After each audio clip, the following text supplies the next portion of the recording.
शांति। आज 13 मई 2022 के बाबा के अनमोल मधुर महावाक्य सुनेंगे।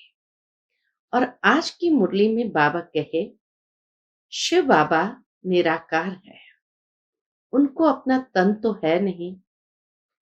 5000 साल के बाद जब संगम युग पर अवतरित होते हैं और ब्रह्मा के तन का लोन लेते हैं, तो बाबा कहे 5000 साल के बाद मैं अपने बच्चों का मुखड़ा देखता हूं सन्मुख में। और तुम बच्चे भी बाप दादा के मुखड़े को देखते हो सन्मुख में, तो कितनी खुशी होती है। बाबा कहे उसी का यादगार भक्ति मार्ग में रुंड माला में एक एक माला के दाने पर मुख की आकृति बनाते हैं। यही रुंड माला यादगार बनी है कि कैसे बाप बच्चों का मुखड़ा देखते हैं और बच्चे बाप का मुखड़ा देखते हैं। तो सुनते हैं बाबा के मधुर महावाक्य। ओम शांति। मीठे बच्चे, बाप ने रुद्र ज्ञान यज्ञ रचा है। तुम ब्राह्मण इस यज्ञ की संभाल करने वाले हो, इसलिए तुम्हें पवित्र जरूर रहना है।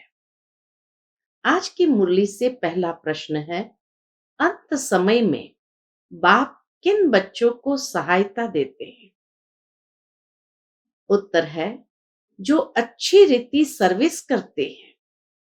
उन्हें अंत में जब बहुत आफतें आएंगी, उस समय सहायता मिलेगी। जरूर जो बाप के मददगार बने, बाप उन्हें मदद करेंगे। दूसरा प्रश्न है, वंडरफुल मुखड़ा कौन सा है?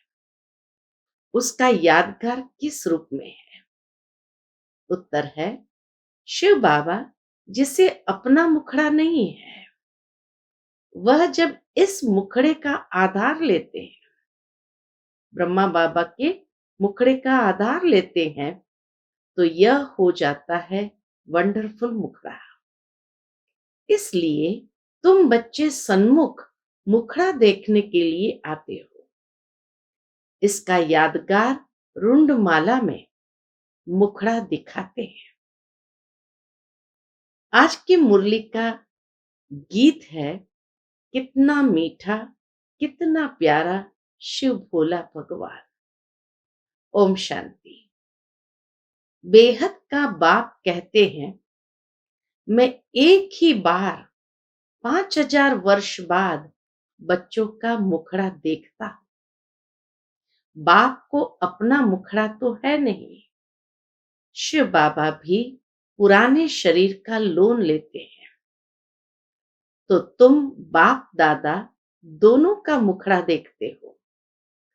तब कहते हैं, बाप दादा का याद प्यार स्वीकार हो। अब रुंड माला बच्चों ने देखी है, उनमें मुखड़ा दिखलाते हैं। रुंड माला बनाई जाती है तो शिव बाबा का भी ऐसे मुखड़ा देखेंगे। यह कोई को पता नहीं है कि शिव बाबा भी आकर शरीर का लोन लेते हैं।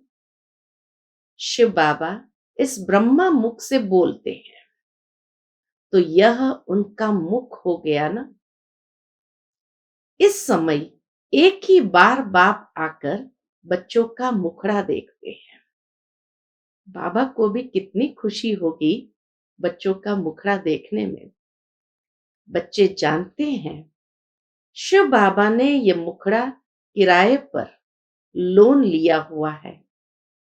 ऐसे बाप को अपना मकान किराए पर देने से कितना फायदा होता है। पहले पहले क्या फायदा होता है? पहले पहले इनके कान सुनते हैं। शिव बाबा इस मुख से जो ज्ञान सुनाते हैं, तो सबसे पहले ब्रह्मा बाबा के कान सुनते हैं। बल फट से तुम सुनते हो, परंतु तो भी सबसे नजदीक इनके कान है। तुम्हारी आत्मा तो दूर बैठी है ना। आत्मा कान द्वारा सुनेंगी तो थोड़ा फर्क रहता है। तुम बच्चे यहां आते हो सन्मुख मुखड़ा देखने। यह है वंडरफुल मुखड़ा। शिवरात्रि मनाते हैं तो जरूर शिव बाबा जो निराकार है वह यहाँ आकर प्रवेश करते हैं तो उनका भी ये भारत देश हुआ। शिव बाबा का भी ये भारत देश हुआ। भारत है अविनाशी परमपिता परमात्मा का बर्थ प्लेस। परंतु उनका बर्थ अन्य मनुष्य सदृश नहीं है। स्वयं कहते हैं, शिव बाबा स्वयं कहते हैं, मैं आकर इनमें प्रवेश करता हूं और फिर बच्चों को ज्ञान सुनाता हूं। और सभी आत्माओं का अपना अपना शरीर है। मेरा कोई शरीर नहीं है। शिव का हमेशा लिंग रूप दिखाएंगे। रुद्र यज्ञ जब रचते हैं तो मिट्टी के गोल गोल लिंग बनाते हैं। शालिग्राम छोटे छोटे बनाते हैं। शिवलिंग बड़ा बनाते हैं। वास्तव में छोटे बड़े है नहीं, सब स्टार मिसल है। सिर्फ दिखाने के लिए कि वह बाप है वह बच्चे हैं। पूजा भी दोनों की अलग अलग करते हैं। समझते भी है वह शिव है वह शालिग्राम है। ऐसे तो नहीं कहते सभी शिव ही शिव है। शालिग्राम जब बनाते हैं तो ऐसे कोई भी नहीं कहेंगे कि ये सारे शालिग्राम शिव ही शिव है। नहीं, शिवलिंग बड़ा बनाते हैं और शालिग्राम छोटे छोटे बनाते हैं। ये सब बच्चे हैं उनके साथ। शिव बाबा के साथ ये सारे बच्चे मददगार हैं। बाबा ने समझाया है इन शालिग्रामों की पूजा क्यों करते हैं, क्योंकि तुम सब आत्माएं हो ना। तुम इस शरीर के साथ भारत को श्रेष्ठाचारी बना रहे हो। इसलिए शिव बाबा के साथ शालिग्रामों की भी पूजा होती है। शिव बाबा की श्रीमत शालिग्राम ले रहे हैं। यह भी ज्ञान यज्ञ रचा हुआ है। रुद्र शिव बाबा का। शिव बाबा बोलते हैं, शालिग्राम भी बोलते हैं। यह अमर कथा सत्यनारायण की कथा है। मनुष्य को नर से नारायण बनाते हैं। सबसे ऊंच पूजा उनकी हुई ना। सबसे ऊंच पूजा उनकी यानी शिव बाबा की हुई ना। आत्मा कोई बहुत बड़ी नहीं है, बिल्कुल बिंदी मिसल है। उनमें कितना नॉलेज है, कितना पाठ भरा हुआ है। इतनी छोटी सी आत्मा कहती है, मैं शरीर में प्रवेश कर पाठ बजाता हूं। शरीर कितना बड़ा है। शरीर में आत्मा प्रवेश होने से छोटेपन से ही पाठ बजाने लग पड़ती है। अनादि अविनाशी पाठ मिला हुआ है। हर आत्मा को अनादि अविनाशी पाठ मिला हुआ है। शरीर तो जड़ है। उनमें जब चैतन्य आत्मा प्रवेश करती है उनके बाद गर्भ में सजाएं खाने लगती है। सजाएं भी कैसे खाती है? भिन्न भिन्न शरीर धारण कर जिस जिसको जिस रूप से दुख दिया है तो वह साक्षात्कार करते जाते हैं।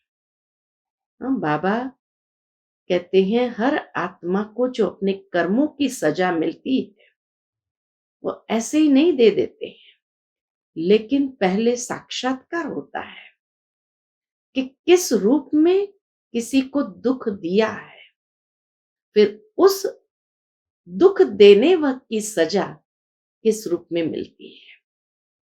तो इसीलिए बाबा कहे, जिस जिसको जिस रूप से दुख दिया है तो वह साक्षात्कार करते जाते हैं, दंड मिलता जाता है, त्राही त्राही करते हैं। इसीलिए गर्भ जेल कहते हैं। ड्रामा कैसे अच्छा बना हुआ है, कितना पार्ट बजाते हैं। आत्मा अंजाम यानी वायदा करती है, मैं कभी पाप नहीं करूंगी। गर्भ जेल में आत्मा वायदा करती है, मैं कभी पाप नहीं करूंगी। इतनी छोटी आत्मा को कितना अविनाशी पाठ मिला हुआ है। 84 जन्मों का पाठ बजाकर फिर रिपीट करते हैं। 84 जन्म का पाठ बजाया फिर रिपीट करती है। वंडर है ना। ये बाप बैठ समझाते हैं, बच्चे भी समझते हैं। ये तो यथार्थ बात है। इतनी छोटी बिंदी में कितना पाठ है। आत्मा का बहुतों को साक्षात्कार होता है, गाते भी है। आत्मा स्टार है जो इस भ्रुकुटी के बीच में रहती है, कितना पाठ बजाती है। इसको कहा जाता है कुदरत। तुम तो जानते हो, हम आत्मा एक शरीर छोड़ दूसरा लेते हैं, कितना पाठ बजाते हैं। हमको बाबा आकर समझाते हैं। कितनी उच्च नॉलेज है। दुनिया में कोई को यह नॉलेज नहीं है। यह भी तो मनुष्य था ना। ब्रह्मा बाबा भी तो मनुष्य था ना। इनमें अब बाप ने प्रवेश किया है। ऐसे नहीं कि गुरु गोसाई का चेला होगा। ब्रह्मा बाबा किसी गुरु गोसाई का चेला होगा, उससे रिद्धि सिद्धि सीखी है। कोई कोई समझते हैं गुरु का वरदान अथवा गुरु की शक्ति मिली हुई है। यह तो बातें ही न्यारी है।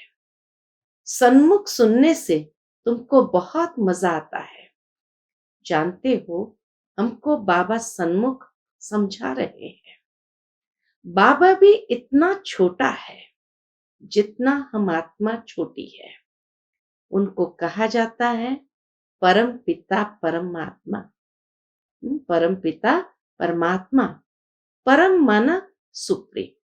परे ते परे परमधाम में रहने वाले।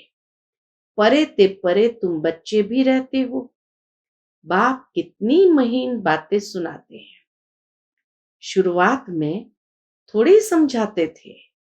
दिन प्रतिदिन तुम बच्चों को कितनी गंभीर नॉलेज मिलती रहती है। कौन देते हैं? ऊंच ते ऊंच भगवान। वह आकर कहते हैं, बच्चे, आत्मा कैसे ऑर्गन्स द्वारा बात करती है। कहते भी है वो भ्रुकुटी के बीच चमकती है। आत्मा भ्रुकुटी के बीच चमकती है, परंतु सिर्फ कहने मात्र कहते हैं। किसकी बुद्धि में नहीं आता है, किसको ये नॉलेज है नहीं जो समझावे।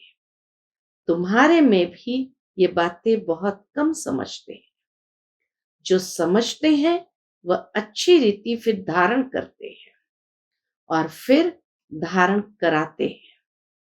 करते भी है और कराते भी है, अर्थात वर्णन करते हैं। परम पिता परमात्मा कहते हो तो पिता से जरूर वर्षा मिलना चाहिए ना। स्वर्ग के मालिक होने चाहिए। उन्हों को जरूर बाप से स्वर्ग का वर्षा मिला होगा। कहां वर्षा दिया? क्या सतयुग में दिया? जरूर पास्ट के कर्म है।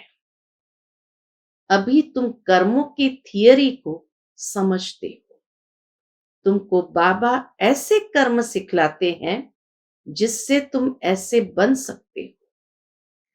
जब तुम ब्रह्मा मुख वंशावली बने हो तब शिव बाबा ब्रह्मा मुख से तुमको ये नॉलेज सुनाते हैं। कितना रात दिन का फर्क है। कितना घोर अंधियारा हो गया है।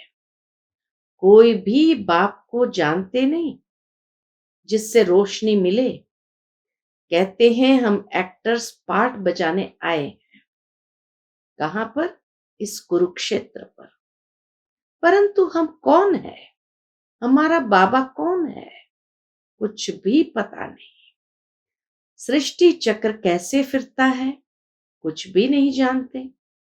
गाया भी हुआ है, अहिल्याएं, कुब्जाएं, गणिकाएं जो है उनको आकर पढ़ाते हैं। प्रदर्शनी में बहुत बड़े बड़े आदमी भी आते हैं, परंतु उनकी तकदीर में है नहीं। बाप है ही गरीब निवास। 100 में से मुश्किल कोई एक शाहूकार निकलेगा, सो भी उच्च पद पाने का पुरुषार्थ कोई विरला ही करते हैं। तुम हो गरीब, माताओं के पास बहुत पैसे आदि थोड़ी रहते हैं। कन्याओं के पास कहां से आए? वह तो फिर भी हाफ पार्टनर है। माताएं तो फिर भी हाफ पार्टनर है। कन्या को तो कुछ भी मिलता नहीं है। वह वहां चली जाती है, हाफ पार्टनर बनती है। शादी करके चली जाती है, हाफ पार्टनर बनती है। वर्षा नहीं ले सकती है। बच्चे तो फुल मालिक होते हैं। तो ऐसी कन्याओं को ही पहले पहले बाप अपना बनाते हैं। एक तो पढ़ाई की ब्रह्मचारी लाइफ में, बाबा कहे, एक तो पढ़ाई की ब्रह्मचारी लाइफ में। गरीब है, पवित्र है, इनकी ही पूजा होती है सारी इस समय की बातें। इस समय तुम्हारी एक्ट चलती है जो फिर पूजी जाती है। शिव जयंती बिगर कृष्ण जयंती हो न सके। तुम जानते हो शिव जयंती फिर कृष्ण की, राम की जयंती। शिव जयंती सो जगत अम्बा, जगत पिता का भी जन्म होता है, तो जरूर जगत का ही वर्षा मिलेगा। सारे जगत का मालिक तुम बनते हो। जगत माता है, जगत की मालिक। जगत अम्बा का बहुत मेला लगता है। ब्रह्मा को इतना नहीं पूजते हैं, तो बाप माताओं को आगे रखते हैं। शिव शक्तियां माताओं को सबने ठोकरें मारी है, खास पतियों ने। यह तो पतियों का पति है। कन्याओं को समझाते हैं, ये जगत अम्बा की बच्चियां मास्टर जगत अम्बा हुई ना। ये बच्चियां भी मां जैसे कार्य कर रही है। मम्मा मिसल, तुम भी त्रिकालदर्शी हो, मेल फीमेल दोनों हो। मम्मा मिसल बाबा कहे तुम त्रिकालदर्शी हो। त्रिकालदर्शी बाबा ने दोनों को बनाया है, मेल फीमेल दोनों को। प्रवृत्ति मार्ग है ना, मेजॉरिटी माताओं की है। नाम भी इन्हों का बाला है, ब्रह्मा का इतना बाला नहीं है। सार सिद्ध ब्राह्मण ब्रह्मा को पूजते हैं। 2 प्रकार के ब्राह्मण होते हैं, सार सिद्ध और पुष्करणी। शास्त्र सुनाने वाले अलग होते हैं। ये सब बातें बाप बैठ समझाते हैं। कैसे ये चक्र फिरता है, कैसे मैं आता हूं। वायदा तो है ना कि मैं फिर से 5000 वर्ष के बाद ज्ञान सुनाऊंगा। गीत में भी है ना, जो पास्ट हो जाता है वो फिर भक्ति मार्ग में गाया जाता है। यह तो अनादि ड्रामा है, कभी शूट नहीं होता। इनका कोई आदि मध्य अंत नहीं है। बाबा कहे इनका कोई आदि मध्य अंत नहीं है, चलता ही आता है। बाप आकर समझाते हैं ये ड्रामा कैसे चलता है। 84 जन्म तुमको ही भोगना पड़ता है। तुम ही ब्राह्मण, देवता, क्षत्रिय आदि वर्ण में आते हो। शिव बाबा और ब्राह्मण दोनों को गुम कर दिया है। विराट रूप से शिव बाबा और ब्राह्मण दोनों को ही गुम कर दिया है। ब्रह्मा द्वारा तुम ब्राह्मण बनते हो, ब्राह्मण ही यज्ञ संभालते हैं। पति तो यज्ञ की संभाल कर न सके। यज्ञ जब रचते हैं तो विकार में नहीं जाते हैं, यात्रा पर भी विकार में नहीं जाते हैं। तुम हो रूहानी यात्रा पर, जो विकार में जा नहीं सकते हो।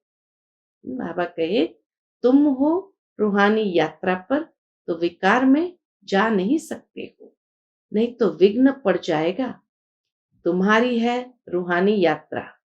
बाबा कहते हैं मैं आता हूं तुम बच्चों को ले जाने, मच्छर सदृश ले जाऊंगा। वहां हम आत्माएं रहती है, वह है परम धाम जहां आत्माएं निवास करती है। फिर हम आते हैं देवता, क्षत्रिय, वैश्य, शूद्र बनते हैं। अभी फिर ब्राह्मण बने हैं। जो ब्राह्मण बनेगा वही स्वर्ग में चलेगा। वहां भी झूलों में झूलते हैं ना, वहां तो तुम रतन जड़ित झूलों में झूलेंगे। श्री कृष्ण का झूला कितना अच्छा श्रृंगारते हैं, उनके साथ सबका प्यार है। जन्माष्टमी पर भी श्री कृष्ण के झूले को सबसे अच्छा श्रृंगारते हैं, क्योंकि बाबा कहे उनके साथ सबका प्यार है।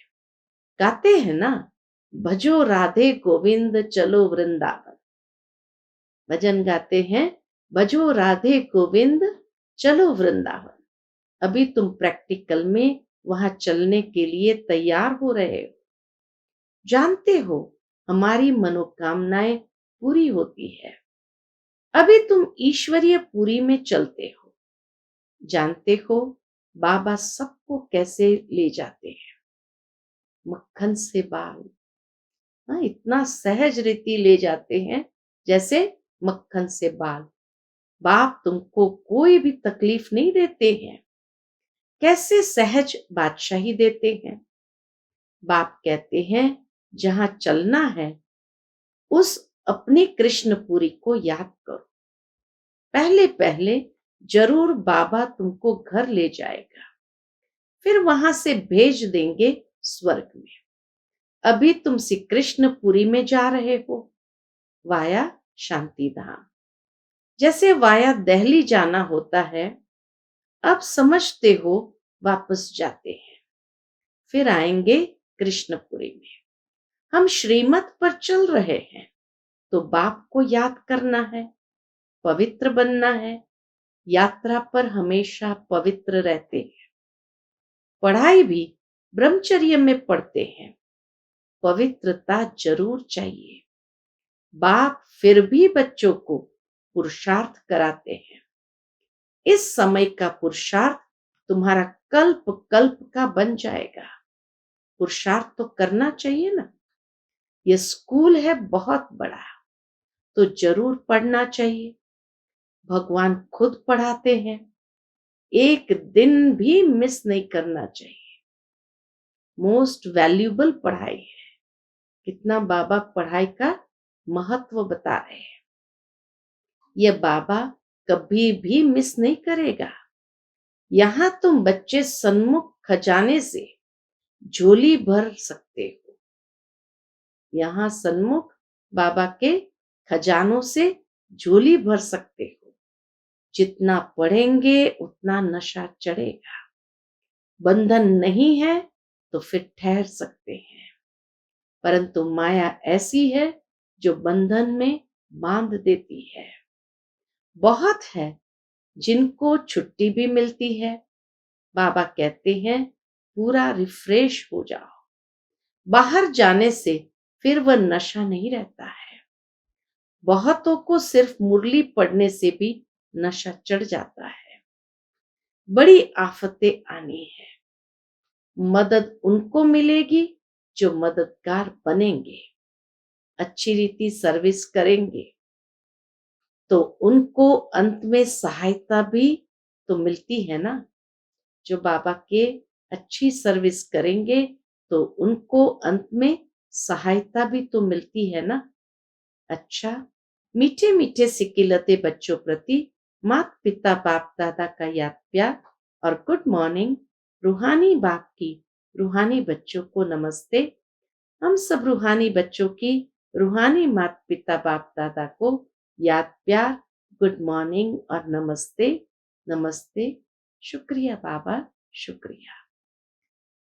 आज की मुरली से धारणा के लिए मुख्य सार है। पहली पॉइंट, पढ़ाई मोस्ट वैल्यूएबल है। स्वयं भगवान पढ़ाते हैं, इसलिए एक दिन भी मिस नहीं करनी है। ज्ञान खजाने से रोज झोली भरनी है। दूसरी पॉइंट, यह पढ़ाई का समय है। यात्रा पर चल रहे हैं, रुद्र यज्ञ की संभाल करनी है। पढ़ाई है, यात्रा है, यज्ञ है, इसलिए पवित्र जरूर रहना है। तीनों पर पवित्र रहते, पढ़ाई के समय भी ब्रह्मचरी रहते हैं, यात्रा पर भी पवित्र रहते और यज्ञ की संभाल भी पवित्र ब्राह्मण ही करते हैं। किसी भी विकार के वश हो विघ्न नहीं डालना है। आज का बाप दादा का मधुर वरदान हम बच्चों के प्रति है। भाग्य विधाता बाप द्वारा मिले हुए भाग्य को बांटने और बढ़ाने वाले खुश नसीब भव। भाग्य विधाता बाप द्वारा मिले हुए भाग्य को बांटने और बढ़ाने वाले खुश नसीब भव। सबसे बड़ी खुशनसीबी यह है जो भाग्य विधाता बाप ने अपना बना लिया। कितनी बड़ी खुशनसीबी। दुनिया वाले तड़फते हैं कि भगवान एक सेकंड भी नजर पड़ जाए और आप सदा नैनों में समाये हुए हो। दुनिया वाले सोचते एक घड़ी के लिए भी नजर पड़ जाए और हम बच्चे बाबा के नैनों में समाये हुए हो। इसको कहा जाता है खुशनसीब। भाग्य आपका वर्षा है। सारे कल्प में ऐसा भाग्य अभी ही मिलता है, तो भाग्य को बढ़ाते चलो। बढ़ाने का साधन है बांटना। जितना औरों को बांटेंगे अर्थात भाग्यवान बनाएंगे, उतना भाग्य बढ़ता जाएगा। आज का स्लोगन है, निर्विघ्न और एक रस स्थिति का अनुभव करना है तो एकाग्रता का अभ्यास बढ़ाओ। निर्विघ्न और एक रस स्थिति का अनुभव करना है तो एकाग्रता का अभ्यास बढ़ाओ। अच्छा, ओम शांति।